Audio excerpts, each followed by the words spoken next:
Olivier Jacob, comment et pourquoi célébrer les succès?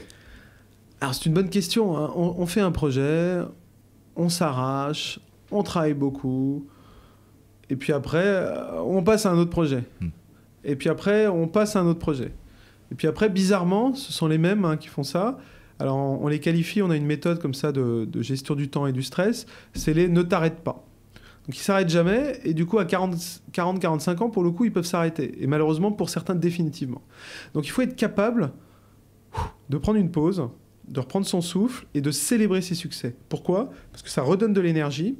Ça redonne de l'énergie pour soi, mais aussi pour les autres. Ça permet d'ancrer aussi cette dynamique de réussite auprès des collaborateurs. Et donc, ça nécessite de faire une pause pour célébrer les succès.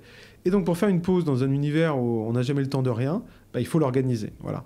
Donc, pensez toujours à la fin d'un projet à célébrer le succès du projet et essayez, si possible, de le ritualiser au mieux.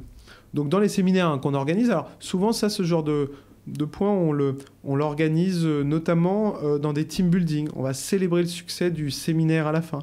Et ça donne vraiment beaucoup de dynamisme et beaucoup d'énergie.